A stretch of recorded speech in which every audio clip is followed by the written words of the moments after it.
George Pickens of the Cowboys for a third-round pick next year and pick swap. So the Cowboys in search of a wide receiver in the draft. They get their number 2 alongside CeeDee Lamb, and they bring in Pickens as he enters the final year of his contract. Adam Schefter going to be standing by and joining us in minutes to give us other details. Oh, and with that, look who's feeling really good in May.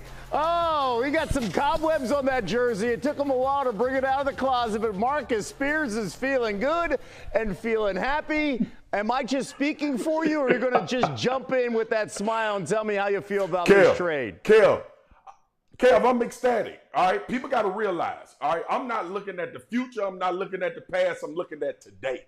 And I've been asking for 6 years for us to make a trade that I think is going to affect the team in a positive way. This is going to affect the team in a positive way. People trying to rain on my parade, telling me, oh, it's George Pickens, you got to see what he going to do. I don't care. On today, I'm happy we traded for a receiver that can play the position at a high level. We'll deal with all that later. Maybe I cry, maybe I laugh. Hey, look, Marcus, look, man, you know, that's what's so great about the offseason. That's why the NFL is a 12-month-a-year proposition, right? Because even now, with no games being played, you feel like you've won. You feel like you've won. Cowboy Nation feels like they've won. And you know what? On paper, man, this is a real good look. It is. It makes sense. If you just look at this totally from a team-building standpoint on the field, this makes total sense. Big outside lane wide receiver who can make highlight reel contested catches down the field outside the numbers. Go along with CD, who's a three tool player. You know, a healthy Dak Prescott, Jayden Blue, Miles Sanders, Javonte Williams. You got a lot of things going for you. Right up until you start playing games and maybe things start going sideways. Right up until that point. But you know what? Leave it at that. Hey, you gotta shoot your shot. Exactly. You got to shoot your shot, ride the wave right now, go get your Cowboys gear, put your Cowboys jersey on, and just ride it. Let you live, Marcus. I'm going to let you live today. Well, I'm going to let you live today. No. I do want to get your thoughts on that last comment, right? You're the best hype man for Marcus in the offseason. Why will it change in the regular season? Why will that jersey go back in the closet? Don't do that. Why? Don't do that, Kel. Don't do that. Well, you know what? Don't do that to me, y'all. There's no telling. The question is this, though. Here's the thing in all seriousness, and I know we're going to have a lot of fun with this over the next couple of months. But the question is this. Look, everyone on the outside of the Cowboys organization, Brian Schottenheimer, the new head coach, inside the organization has talked about the fact that it's about culture, and we know that it is. We know that it's about some kind of relative harmony within a locker room where everyone's kind of rowing in the same direction.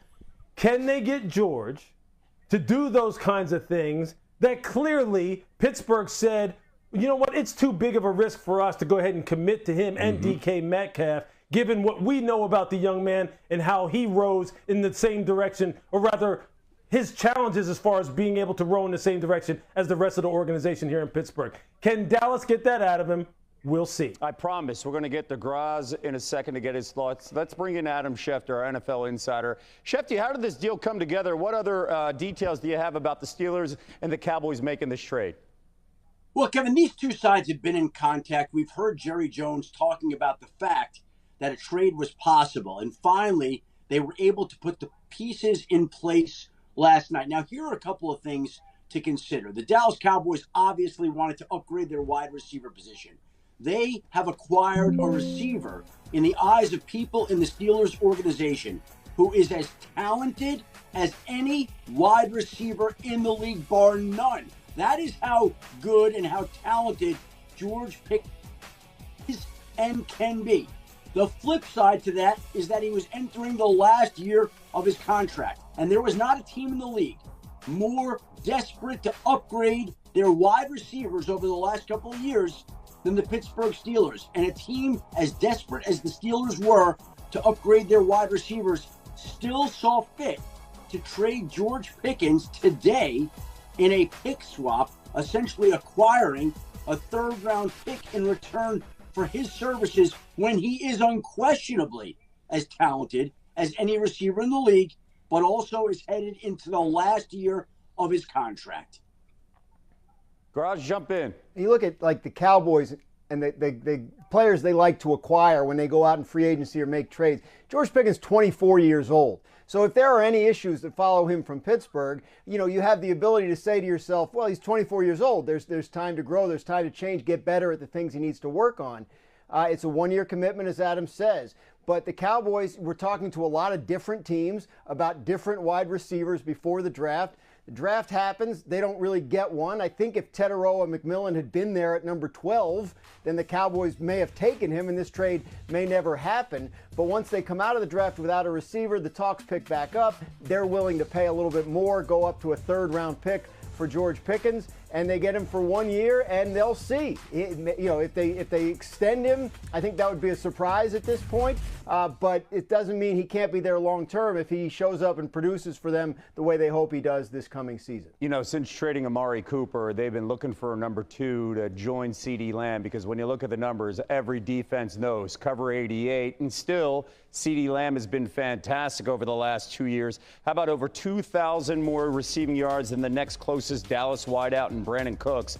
That was the largest difference between a team's top 2 receivers in the league. Look at that gap disparity. And Marcus, let's bring it back here in the conversation. You're smiling because how does this change the offense for Brian Schottenheimer and Dak Prescott to have these 2 guys on the outside?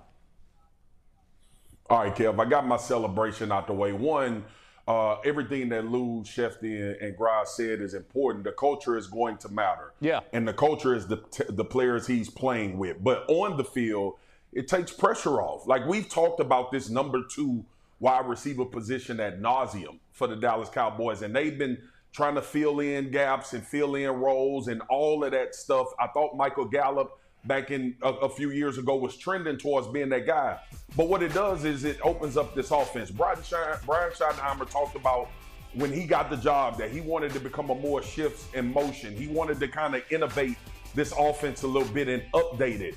And what you see now, especially look no further than your Philadelphia Eagles, Kev, when you have 2 real threats that are on the field, it makes defenses play you differently. And you win before the actual snap. So that's what I'm thinking. The excitement comes from that. Matchup problems. Who do we leave one-on-one when we double CeeDee Lamb? We have a guy that we know can win on the outside. Everything revolving around this George Pickens trade is ability, and is he going to bring a maturity that's needed in order to stay on the field and be available for games? If he does that, this offense is going to be a problem with those 2 guys on the outside.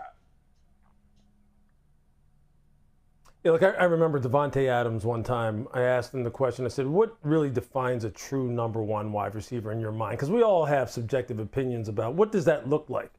And so quite honestly, George has exactly the characteristic that Devontae had told me at that time, which is a guy who can